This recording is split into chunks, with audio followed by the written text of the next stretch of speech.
Hello, hello, and welcome to another episode of Homeschool Moms Unfiltered. I'm your host, Amanda, and my amazing co-host is... Hello, I'm Megan. Hey, hey, hey. So we are your source for messy, imperfect, real-world homeschool advice and community. Homeschooling is booming. We see the stats and the reports coming out, and our communities just continue to grow. But with that comes a ton of TikTokers and other influencers. It can be hard to know who to actually listen to. And honestly, even harder to find ones who aren't slipping Jesus and Bible verses into their homeschool content. So if you're looking for secular support from two veteran progressive homeschool moms who will share the amazing, but also the stressful and everything in between, you found us. True story. Yeah, as Amanda said, we are two moms, but please know that however you present to the world, you are welcome here. We are secular, we are progressive, and that can be really challenging to find in the homeschool world.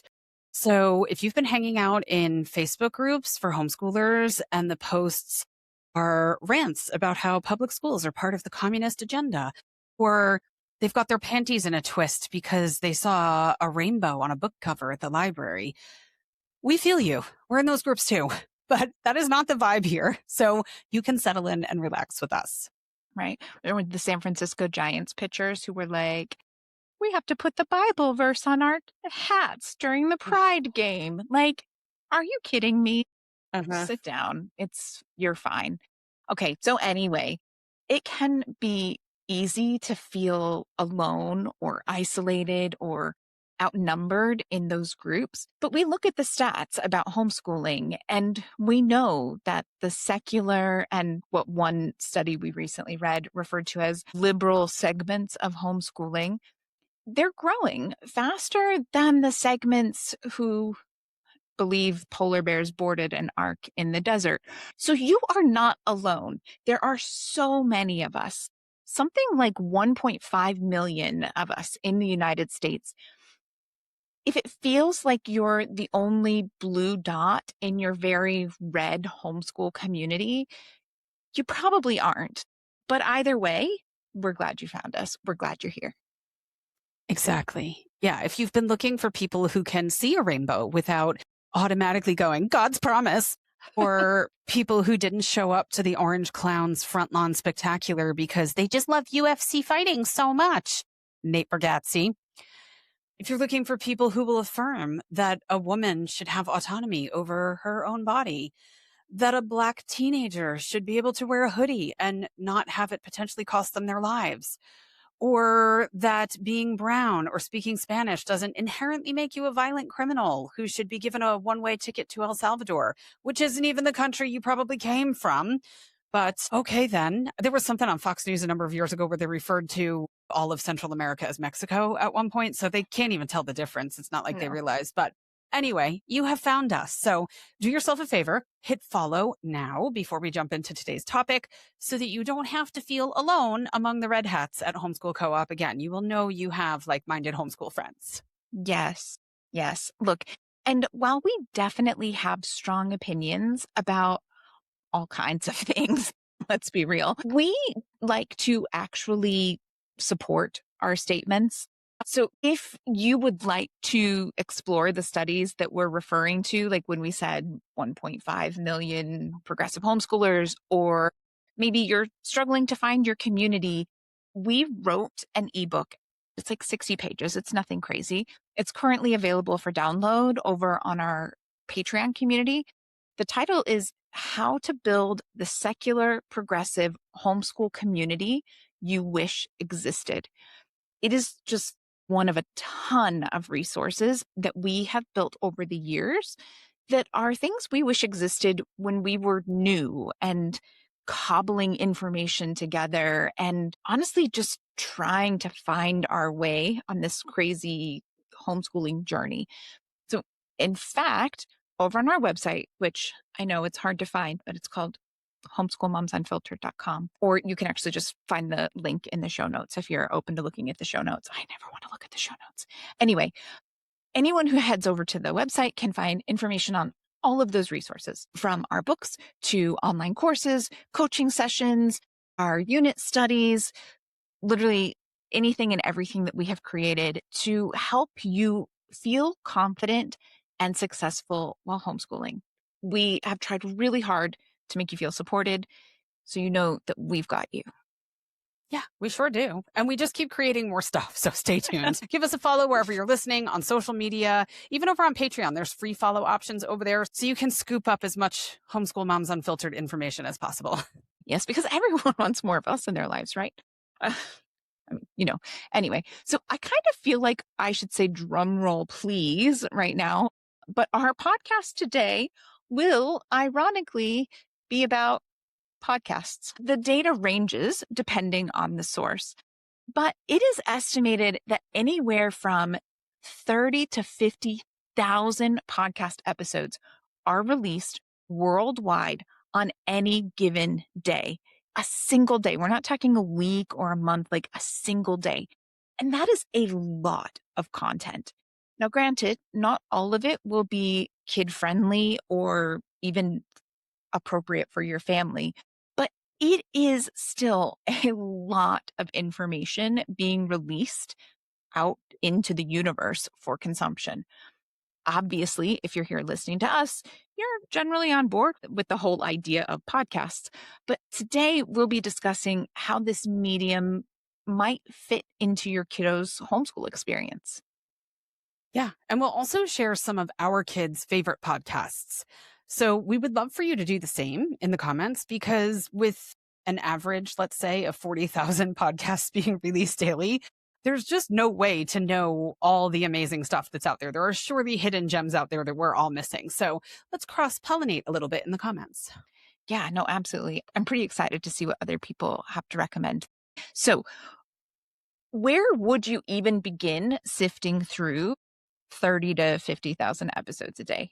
I mean, truly, it would be like, I don't know, like 25 full-time jobs or some crazy nonsense like that. So if we all share our favorite comments, it's likely to provide some new options for other people to explore. We in our home, we need some new things that are like for middle and high school level. We're all caught up on revisionist history, so we need some new stuff. But first, we do try to begin each episode with a weekly recap. We don't ever want you to finish listening to an episode and think, why can't I have my life together like Megan and Amanda? That is 100% not the vibe we're going for here. I promise you, we do not have our lives together. And of course, we have good days and weeks, but we also have crap days and seasons that we just cannot wait to say goodbye to. So, with that in mind, how's your week been, Megan?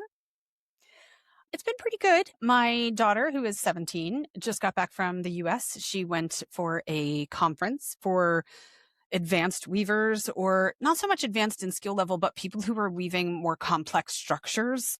So a pretty specific niche group of weavers, right? And anytime you go to a conference or anything like that, where you're in a space with all these other people who have a shared interest, and then you're attending seminars and you're kind of having these on the fly conversations in the lobby as you're passing through and you're seeing somebody and they want to talk to you about a recent project you completed and you've got questions for them about a project they completed. It's just such a great incubator of creativity and ideas and motivation. So she came back super duper jazzed. I did get some voice notes from her throughout the conference where she was rushing from one seminar to another and talking to me about some of the things that she was really focusing on while she was there and some of the things that she was learning. So that was exciting.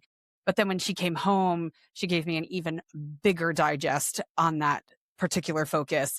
And it was so funny because as she was talking, I was thinking, this is not a small project. She does a lot of magazine articles. She contributes to other people's books and stuff like that. She's been published, I don't know, it's got to be coming up close to like 15, 20 times by now. And I was thinking, this is not one of these kind of smaller projects. In my head, I'm like, this is a book. You're talking about a book, girlfriend. And so it was so funny because at one point in the conversation, she was kind of hesitant to throw it out there. And she was like, I'm kind of thinking book. And I was like, ironic that you would say that because this is a book. What you're describing is 100% a book. So it was fun to get her back in this state of like, oh my gosh, I'm so excited to go do all these new things and work on projects and collaborate with this one on this project and whatever. So that was good. But yeah. And then one of my kids discovered a platform called Science 3D. And we are huge documentary learners in our house. When my kids were younger, especially, we were huge unit study learners. I still have the utmost respect for unit study. I just love them. And Science 3D is basically those two things put together. So it's pretty cool. Whenever you listen to this, the price might not be the same, but we paid $49 for the year. It covers the whole family. And the amount of stuff that's in there is ridiculous. So it's these two guys that run it. One of them is an Emmy award-winning producer, and the other one is a PhD marine biologist, and he's a dean at Florida International University. And so they go out in the field. They'll go to Africa and study the West Nile crocodile, and they film these amazing Nat Geo quality documentaries that are lesson length.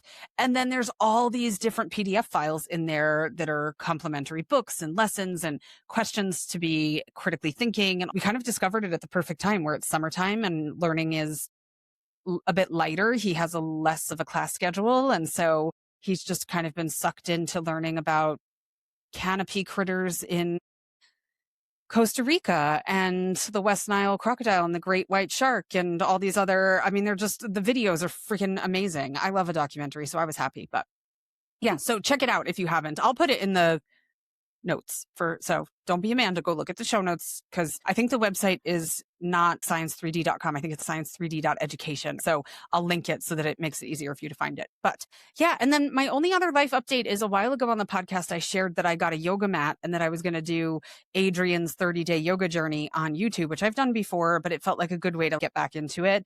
And then I had also downloaded the 14 Days to Sexy Arms, but far too close to sleeveless season for it to actually work because my arms needed a lot more than 14 days. And I haven't done a single day of yoga, and I've only done like 5 days of sexy arms. And so finally I just decided to join a gym because I'm like, maybe I need to actually leave my apartment and go somewhere to do the thing. But I might die because I'm like super out of shape. So if I'm not here next week and it's just Amanda and she's in all black, she looks like Scarlett O'Hara when at the ball. I died at the gym because yoga killed me. So, but yeah, we'll see how that goes. Maybe it'll go better than 30 days with Adrian. I mean, Adrian's program is great. It's me. I'm the problem. It's me. So yeah, anyway. Hi, it's me. I'm the problem. Yeah, Yeah. definitely. But yeah, how about you? What's new in your world? I did not join a gym. I'm going to put that out there. But although along the same lines, I apparently really overdid it in May. I know the last few episodes I've talked about, like, I like still just struggling. I'm tired, whatever. I am still really struggling with both a fibromyalgia and a chronic fatigue syndrome flare.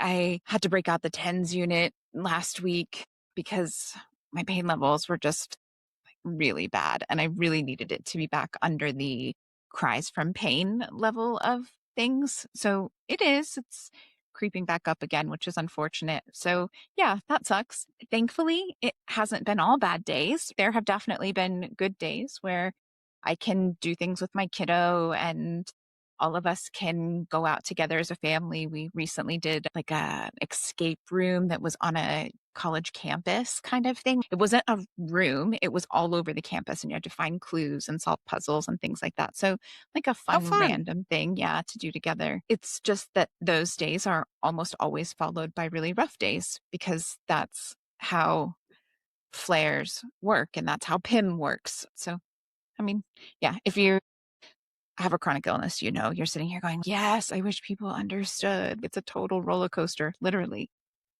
So yeah, I guess homeschooling wise, the kiddo is really enjoying summer, seeing more friends, playing more Pokemon tournaments, reading more. He just picked up the Da Vinci Code at a thrift store last weekend. And so he's been really getting into that and asking lots of questions and thinking about lots of things that I'm a little too tired to be thinking about with him. But, summer, yay. And then, yeah, he's still doing math and history and some investing and life skills lessons. It's been an interesting time to be learning about investing and the stock market and Woo. how much the president of the United States manipulates the stock market. It's great, great life lessons. Let me just say, if I was Martha Stewart right now, I would be so fucking pissed, right? That out of all the people who do insider trading bullshit, that she's like the only person, and they made such a spectacle out of her. And now the president of the United States is like the master of insider trading. Oh, And yeah. Martha Stewart's like, I had to go to prison and knit a fucking poncho, and you get to be president. Like, what the hell? I can't. Yeah. Patriarchy for the win. Yeah, exactly. I will also say that my kiddo is getting a crash course in entrepreneurship this summer because this week he is helping me prepare all of our pre-order books. So our big homeschool book officially launches the day that this episode airs. So it drops on June 23rd, Tuesday. And as the US based partner in this two-person business, I am in charge of pre-order fulfillment. So my life is a bit of a mess with book signing and shipping label mail merges and stuffing envelopes and labeling envelopes and sealing envelopes and really just all of the things right now to make sure that those signed pre-orders ship on Tuesday. Yeah, I have absolutely roped both my kiddo and my husband into helping me get it done. Husband not so excited about his entrepreneurship lessons. Kiddo slightly more open to it.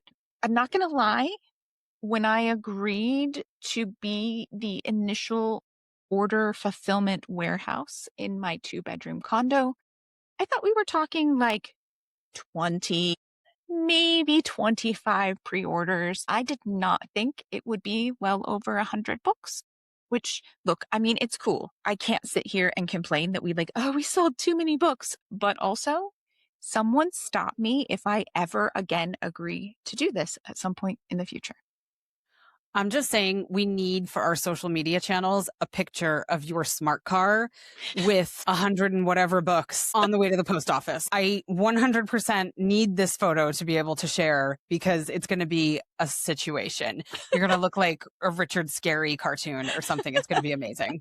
It's very possible. It'll look like the apple with all the Yeah. things falling out of it. Yeah. Yeah, it's possible. I mean, when we drop off our huge toy donation thing, when we do a toy drive at the end of every year for a local nonprofit, and when we go to drop those toys off, we do it with the smart car, but it requires that my kiddo get into the car in the passenger seat and buckled in. And then I put boxes all around him and he holds a bunch of things because that's the only way we can fit it all in.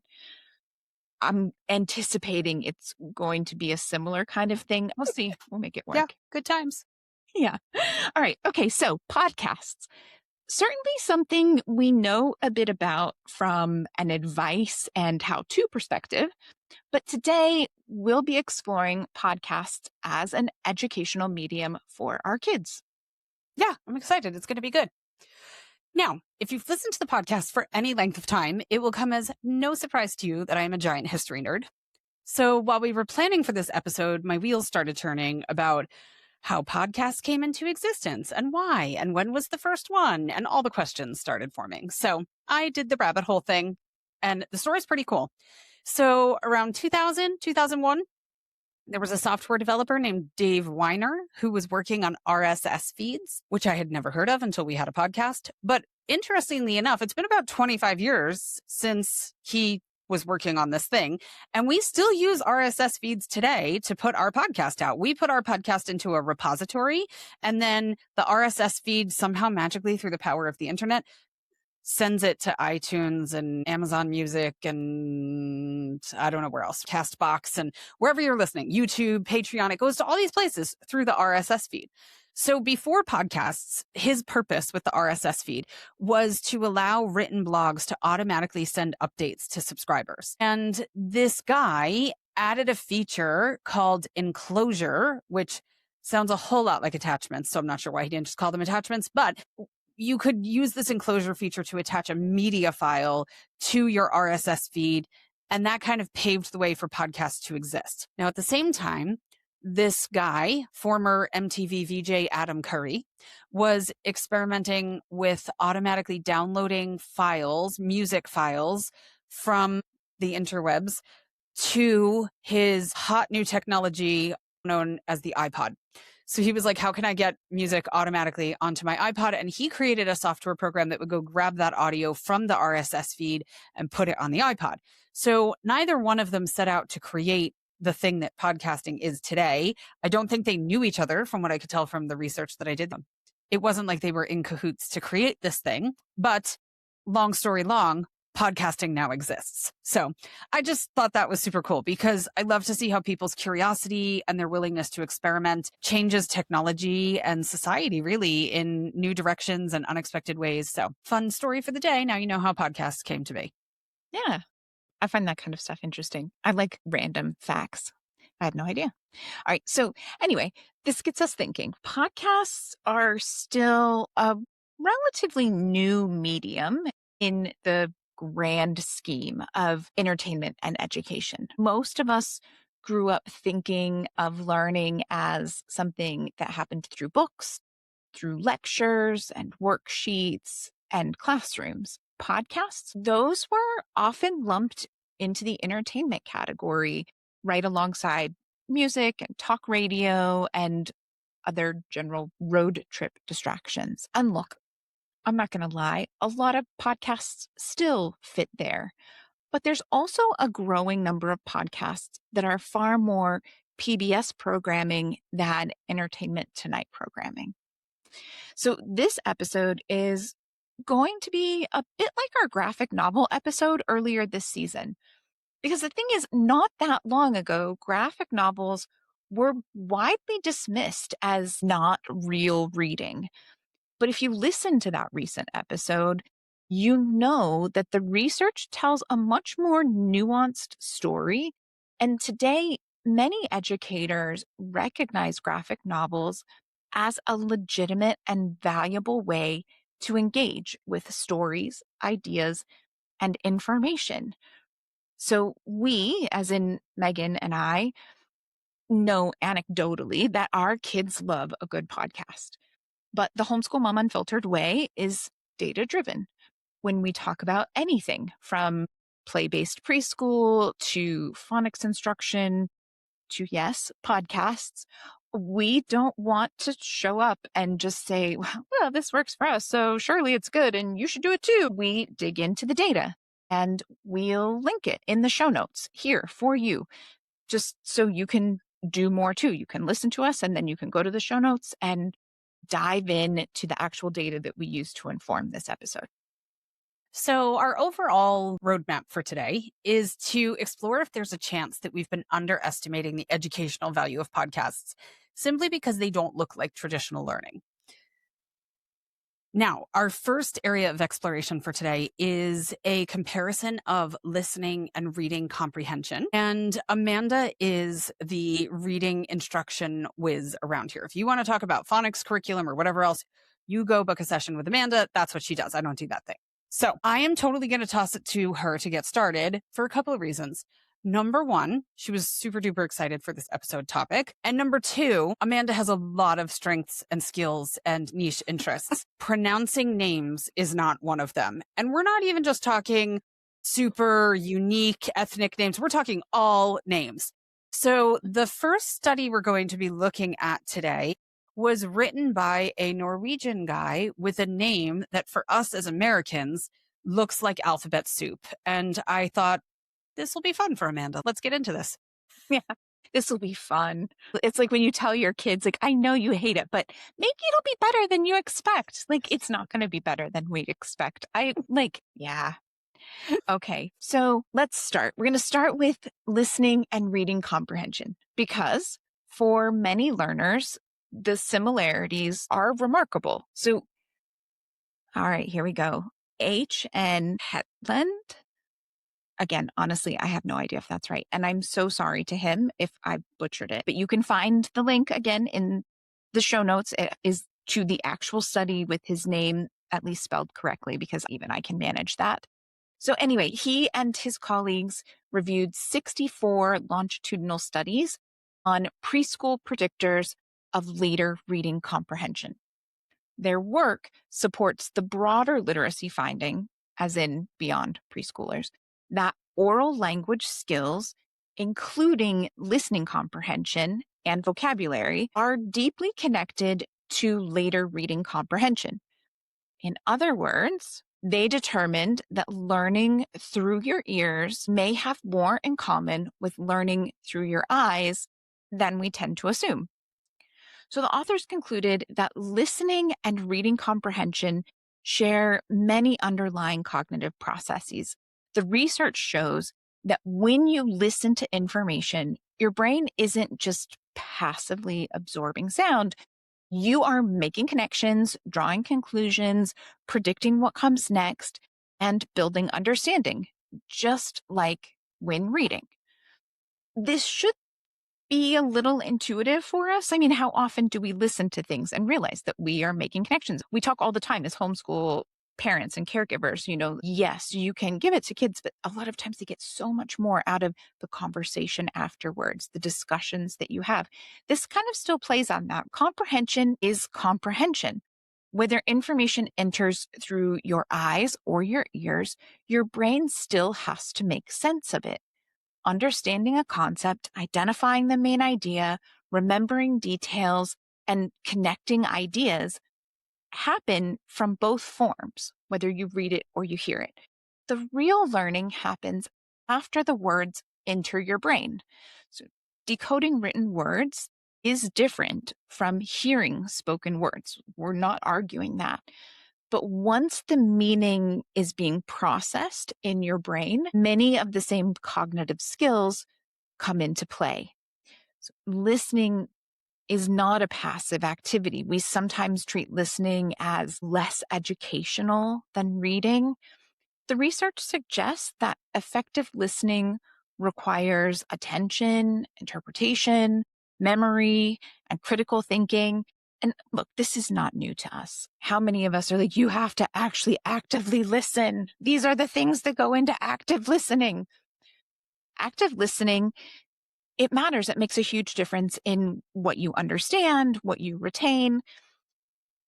And also, it can be especially important for certain learners, for dyslexic learners, struggling readers, younger children, or learners with certain disabilities. Audio can remove barriers to accessing information. The learning itself may still be happening, often is still happening, even if the format looks different. Hmm. Yeah, absolutely. I mean, if your kiddo can explain the causes of the French Revolution after listening to a podcast, winning, hello, amazing. If they can debate the ethics of artificial intelligence after hearing an interview, that's awesome. If they can connect ideas from a science podcast that they listen to something that they're observing in the real world, that is evidence of learning. And the research suggests that we shouldn't dismiss it simply because it wasn't obtained through a more traditional medium. Like Amanda said, the human brain cares a lot more about whether you understood the information than whether it came through your eyeballs or your ear holes. A-okay. And honestly, this is a struggle for plenty of people. If you're struggling with this idea that listening to a podcast can be equivalent to reading a textbook, it might be worth sitting with that for a bit. It could be one of those places where a little additional deschooling is needed. It's an opportunity to recognize that learning doesn't have to look one way. And we talk about all the time that the flexibility of homeschooling is kind of the greatest thing about homeschooling. It gives us the freedom to re-examine what learning can look like. And we work with families all the time, whether it's in our online community or in coaching sessions, who chose to homeschool because there were certain aspects of the traditional school system or school approach that weren't working for their kiddo. But then completely inadvertently, they find themselves recreating those same expectations or systems at home because they're just so super duper ingrained in us. They're familiar, they're comfortable, they're what we've been told equals success later in life, and they're really hard to get rid of. So if you're stuck in that mindset, you're not alone. There's zero judgment from us. Even veteran homeschoolers have these knee-jerk moments sometimes where we're like, oh, they should be doing something productive. And then when you look at it, you're like, no, that's really damn productive. I'm just not recognizing it. I need to take a moment and process what's actually happening in front of my eyes. But second of all, come talk to us, come to a Patreon meeting, come to a coaching session. These patterns are surprisingly difficult to untangle. And that's what we do. We help families navigate that along with tons of other stuff on their journey. So, like Amanda said before, if you go to our website, everything is there. But we would love to be able to help if you're struggling with some of those aspects of what counts as school and what is real serious learning, et cetera, et cetera. Well, and I feel like if you're more of a traditional or academic homeschooler and a podcast feels like it pales in comparison to a history textbook, I'd challenge you to think about whether a lecture from a college history professor is educational or does it pale in comparison to a textbook. Mhm. Issues of quality aside, podcasts are really like unlimited access to university lectures. It's the ultimate university lecture series. All the topics, all the subjects, as many as you could possibly want to listen to, and for free. And again, don't worry, we'll talk more about finding quality podcasts later. But if a lecture is considered quality education in your mind, well, what's so different between a lecture and a podcast? Well, I mean, you could go even deeper than that too into the history of oral storytelling. I mean, oral Yeah. storytelling is how people learn for centuries. Yep. So we're doing that thing, right? Yeah, no, exactly. Okay, but back to the data. So from the last study, you might be thinking, okay, sure, Amanda, but you're talking about a study with preschoolers. How can you possibly extrapolate that to older kids, larger groups, and adults? Like, come on. And yes, we hear you. Okay, we have those same critical thinking skills. So we also reviewed a study by, again, I'm very sorry if I get your names wrong, Lean, Chin, Hellman, and Chan, which was conducted in 2018. The very concise title, a randomized comparative trial of the knowledge retention and usage conditions in undergraduate medical students using podcasts and blog posts. Feels like the whole study is in the title. It's so long. It's like, is there anything in the body of the study at this point? But there is actually. Okay, so in this study, researchers randomly assigned students to learn the same material through either educational podcasts or written blog posts. And both groups had significant learning gains. There was really no statistical difference in the knowledge retention between the podcast group and the reading group. So, yes, this goes beyond preschoolers, and this study confirms that we can reliably assume that students learned just as much from podcasts as they did from written material, that listening is a legitimate way to acquire new information, and that the education value probably depends more on the quality of the content as opposed to the format that you're absorbing it in. And like Amanda said, we'll talk about quality podcasts more as we continue. Well, and this shouldn't be a huge surprise, especially if you listened to our episode on audiobooks. We did an entire episode on that. Audiobooks are real reading. But sometimes I think podcasts are just one step too far for a lot of people. And at least an audiobook, it's rooted in a book. Generally speaking, a book was created first, and then someone decided to turn it into an audiobook. A lot of really popular podcasts are the equivalent of an Us Weekly magazine. And look, as the academic aggressive homeschooler between the two of us, I'm not counting tabloids, even the more ethical ones, as quality learning opportunities. I mean, yes, even then, you can practice reading comprehension on stuff you find enjoyable, even if that is who wore it best or celebrity gossip. But it is important to remember that there are truly loads of podcasts out there that go beyond that, that are really quality educational information or really get your kiddo thinking or just really dive into interests in a really quality way.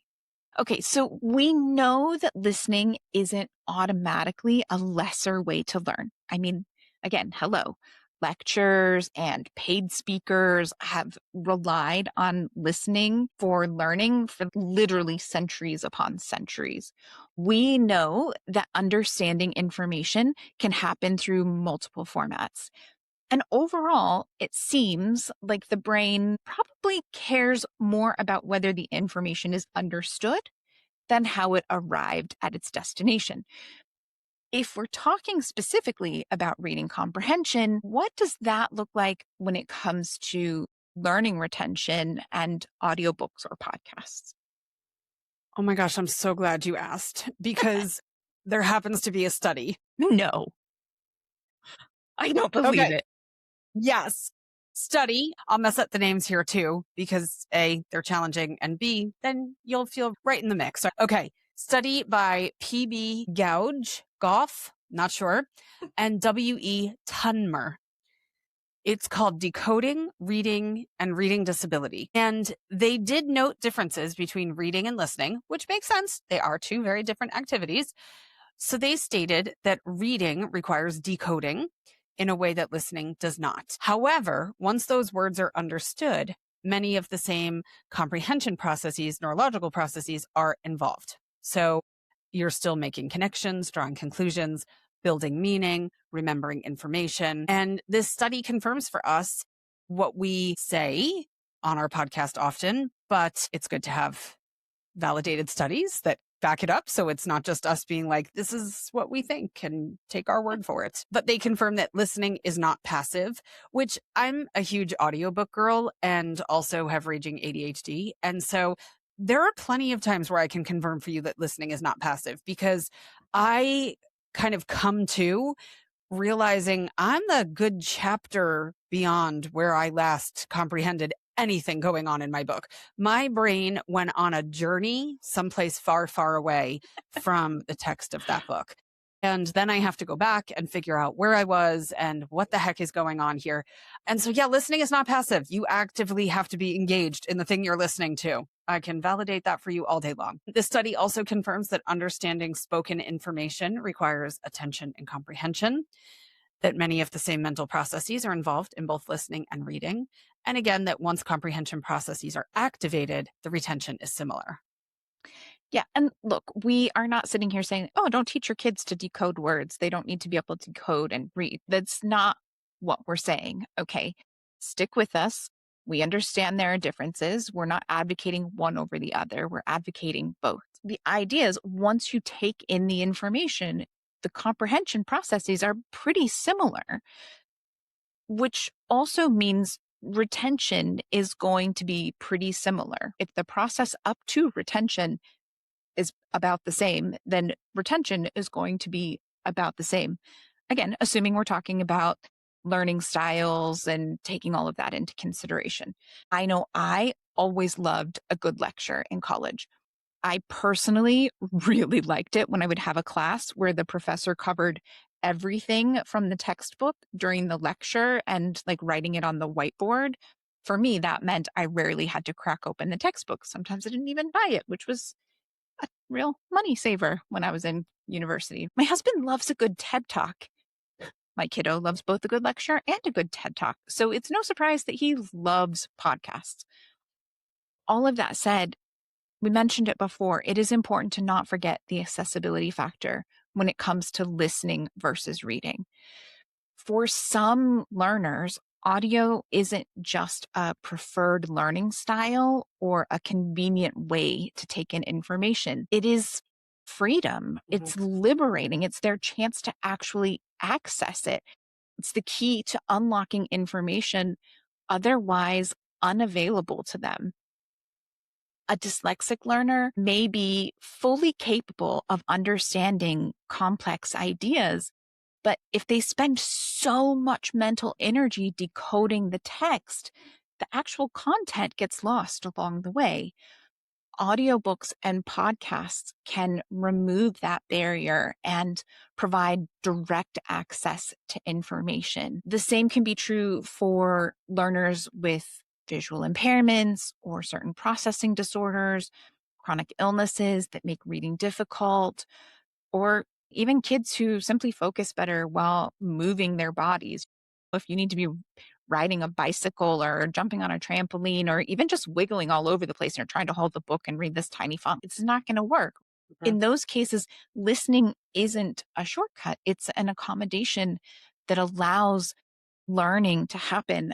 I was just watching a video earlier today from I think the content creator is Doug Weaver Art or something like that. He's in St. Louis. I really enjoy him. If you don't follow him, you should go check him out. But he was talking about America's literacy crisis. And he was saying his literacy crisis started when he was in kindergarten. He read a sentence and was like, nope, didn't get it. Read the sentence again, was like, know all the words, didn't understand all the words together. They just didn't work. And it's that idea. He was talking about how in all of his videos, he makes sure to include captions because he understands that different people need to get things in different ways. And for him, it's most helpful for him to be able to hear it and read it at the same time. But he understands that different people need to access information in different ways. And it's so important. As homeschoolers, we have this unique ability to focus on that and provide different input modalities that brick and mortar schools can't do. Hmm. Yeah, absolutely. I mean, I was nodding along the whole time you're talking because I am parenting kids who have multiple factors of what you were just talking about not being able to sit still and hold a book, and about being able to read a sentence beautifully off a piece of paper and then have no concept of what it says when they're done. Yeah. So one of my kiddos has a visual processing challenge. Again, reads beautifully, the intonation, the inflection, you're like, "Oh, the passion, it's beautiful, spoken word, it's amazing." Afterwards, they're like, "I don't know what I said. What did I say? I have no clue." So if that kiddo cracks open a book and sees a solid wall of text on both the left and the right pages, their immediate thing is like, holy shit, like there's no way I'm getting through this. But that same kiddo loves magazines. So in a magazine, you usually have different fonts or different sizes, different colors. You've got a ton of pictures in the mix. Sometimes you have advertisements in the mix as well that kind of break up the block text. The columns are filtered differently. You have a lot more white space. Sometimes you have a call out box with a related tangent topic related to the article. And so all of that makes it so much less visually intimidating to take that on if your brain processes information differently. And so I could totally see where podcasts would also be helpful for someone like that.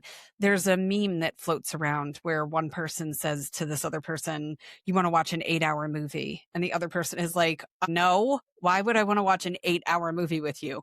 And then they're like, "Okay, well, do you want to binge watch this new series on Netflix?" And yeah, the new series on Netflix happens to be 8 1-hour episodes, and they're going to spend their whole Saturday doing this. So basically, they've just watched an 8-hour movie, but it feels so much less intimidating to watch 8 1-hour episodes where you've got a break and maybe you take the dog for a walk or you make a meal in between than watching an 8-hour movie. And I feel like podcasts can have that same psychological effect for kids who might feel overwhelmed when they download a book that's a 15-hour audiobook, and you've got that little status bar at the bottom moving along telling you what percentage of the way you are through the book. And you're like, 4%, 5%. And you're like, I've been listening to this freaking forever and I'm not even at 10% yet. Even if they're enjoying it, psychologically, it can still feel very different. It can feel like watching an 8-hour movie. So the idea that you can get into these podcasts and they're shorter and they're more bite-sized, I feel like could be helpful psychologically for some kids, depending on the way they perceive content, the way they receive content. It could work really well for plenty of kids. Well, yeah, I'm gonna say I'm an adult and I'm not downloading a 15-hour audiobook. Like it's not happening. I no, I read a lot of serialized stories on like those apps, and it's not uncommon for a story to be 300-400 chapters. So Well, yes, I realize that if it was an audiobook, it would be like 15 hours long, but I cannot. No, if I went to download it and it said it was that, I'm like, no, I'm out. Not for me, dog. No, thank you. All right. So listen, did you catch that? I cracked myself up. Okay. But seriously, we aren't suggesting that podcasts are a replacement for reading. It's not. Reading does develop some skills that listening just can't, or other skills that it may not develop as effectively. The goal doesn't have to be choosing one over the other, but they are a great option to mix in, particularly when we stop treating them as just extra and recognize them as a legitimate educational tool. They offer flexibility, portability, convenience. They're easy to incorporate into everyday life. You can learn while walking the dog, while folding laundry or driving, exercising, assuming you survive yoga class, booking din- booking dinner, cooking dinner. I mean, I might book dinner, let's be real, but DoorDash. Enjoying a hobby from crafting to painting to Lego building. My kid listens to podcasts when he's Lego building. Sometimes he listens to podcasts while he's writing a book. My brain cannot do that, but you Yeah, I couldn't can, do that. yeah, you can listen to a podcast while you're doing other things, and it can still be informative and educational and expanding your horizon and giving you something to noodle about and think about. Hmm. Yeah. All right. So we got together with our respective kiddos and put together a list of popular podcasts in our households. I will put out a disclaimer to say that I've really never screened content for my kids, as evidenced by the time we were on a road trip and my 5-year-old was asking us questions about electrified fences. And my husband was like, what the hell is he listening to? And he was listening to something about the Nuremberg trial. My husband was like, what the hell is going on here? I was like, he's enjoying it. It's okay. He's interested. Leave him He's alone. He's learning. fine. Yeah, exactly. So if any of these are wildly inappropriate based upon your family standards, please don't come for me. If you are a screener, screen my suggestions before just tossing them out to your kids. But yeah. What'd you get from your kiddo, Amanda? Okay, well, I'm going to start kind of from youngest to oldest in my Rex. And I'll start by saying Molly of Denali. Now, it is a cartoon type show. So if you're fine with screen time, that's great. If you're not crazy about screen time, they have the shows as a podcast where there's no active cartoon images along with it. You can just listen to it. So that's an option. Wow in the World has been incredibly popular in our home. We have the books. We listen to it on repeat. Brains On is another one that gets played almost as much as Wow in the World. I wish I didn't know their theme songs, but alas, I do. Bedtime History. I did not know that my kiddo enjoyed this one so much. Apparently, he listens to it quite often and he highly recommends it. So there you go, Bedtime History. Homeschool History was one that I really liked. Now, this is Homeschool History, the one put out by BBC Three, I believe it was. And they did it, it's only got maybe 2 seasons. They put it out during the pandemic, but Mm. it's really good bite-sized snippets of history, 10, 15-minute episodes, random topics for sure, but great to listen to together and talk about. And then he really highly recommends Live from Mount Olympus. That is one for me that's good for kind of all ages. If you've got a kiddo that's interested in mythology, it can be a quite young kiddo up to a teen or a tween, really. And then ones that, in my opinion, are still generally appropriate language wise and the stuff they cover, generally fine, but maybe critical thinking, comprehension skills wise, more appropriate for older tweens and teens would be revisionist history, hugely popular in our home. My kiddo has listened to all of them at least once. That's the series that's by Malcolm Gladwell. So if you liked his style of investigating things, The Tipping Point and Revenge of the Tipping Point and those kinds of things, that's his. Although I found his books, while the topics were interesting, I found them a little hard to enjoy reading. The podcast is much more accessible and really good, I think. So definitely a good one, especially good for family road trips so that you can all talk about it. And it's not like, oh my gosh, if I have, I know Megan really liked children's music. We talked about that on the podcast before. She was happy to put that shit on in her car. That's not me. So I'm definitely more of a like, let's listen to revisionist history as a family and talk about it instead of let's listen to Wow in the World as a family and talk about it.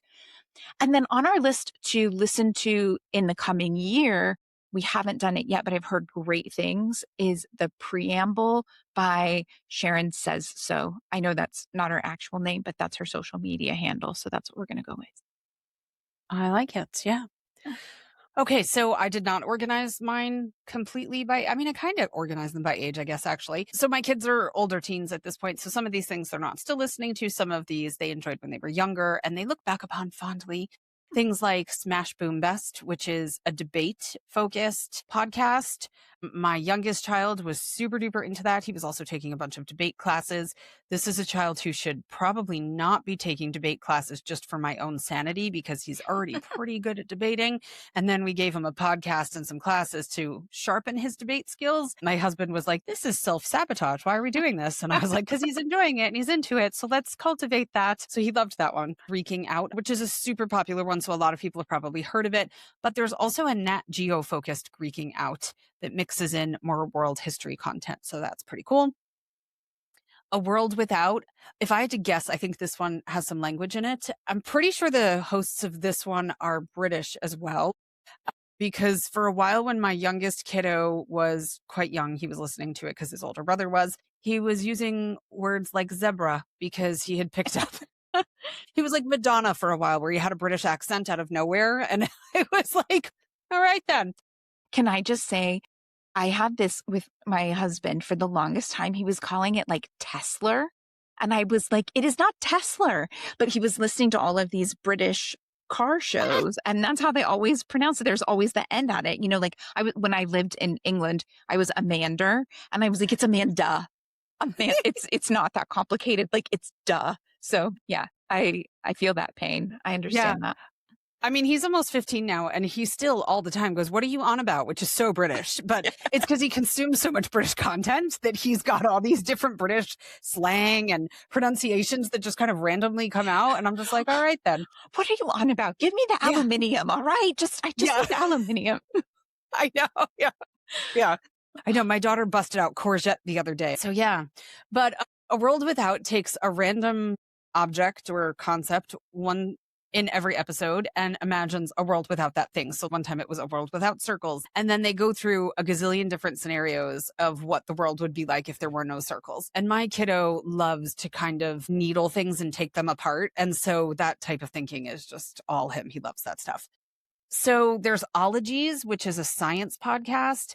And I actually didn't know until I was researching for this episode that it's an adult podcast, but apparently there's a kid-friendly version of the same podcast called Smologies. No one in my house has ever listened to that, but maybe check that one out if you have younger kids. But Ologies is pretty in-depth science. So that's pretty cool. My daughter actually got that from a tutor that she had worked with for a little while, and he has a master's in education and is a biologist. That's his bachelor's, I think. So if he's recommending it, I'm like, it's solid science. So Stuff You've Missed in History Class is just a great way to go back and relearn history that we were never taught properly because it was all super whitewashed and Eurocentric and made up. Rebel Girls, they have the books. So you might be familiar with Rebel Girls. So the original Rebel Girls book came out, and it was cool. It would have one girl or young woman. I don't know that it had adult women in it. It's been a long time since I've looked at Rebel Girls. But you'd have Malala in there and Ruby Bridges and stuff like that.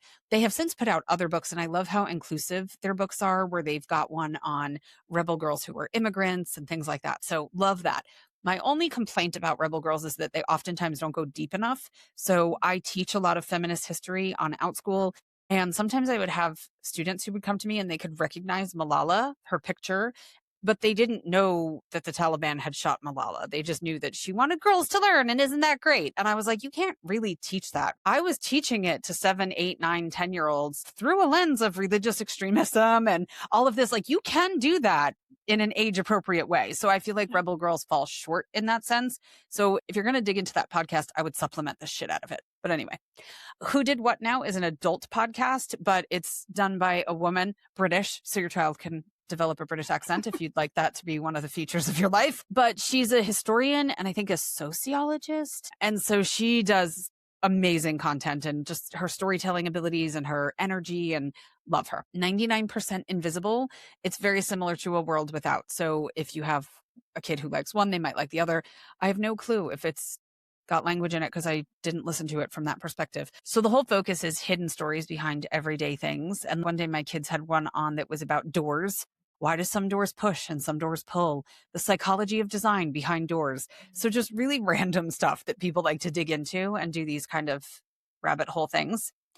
My last suggestion is probably not one that Amanda would give 5 stars to because we read a book by the same author and it wasn't her favorite. It's by Blake Bowles, who runs Unschool Adventures, and he had written a book called Better Than College. He has now written a book called Dirtbag Rich, and the podcast comes from the interviews that he conducted while writing Dirtbag Rich, and he turned it into a podcast. And the basic concept is these are all people who've chosen to live life in a very, very minimalist way, where they are not getting a mortgage and a car and a this and a that. They're kind of vagabonding and woofing and couch surfing and going on a 2-month hike down this amazing coastal trail in Spain. And this is their life. And they are productive members of society. They make money, they support themselves, they survive, but they are not out to have the big career and all the things that most people in society either want or think they want based upon what they're told. And so, yeah, we like that one. We thought it was good. It's been helpful for my oldest kiddo who kind of leans in that low key minimalist sense. And he knows Blake. He's been on unschool adventure trips with Blake to Greece and Turkey and Germany. And he'll be at Not Back to School camp this summer, mentoring teens and all kinds of stuff. So we like that one as well. But yeah. Phew. Okay. What a deep dive for the day. Love it. Super fun. I mean, who doesn't love a good rabbit hole about how the brain receives and processes information and the history of podcasts? Good stuff. I mean, gestures wildly around the internet.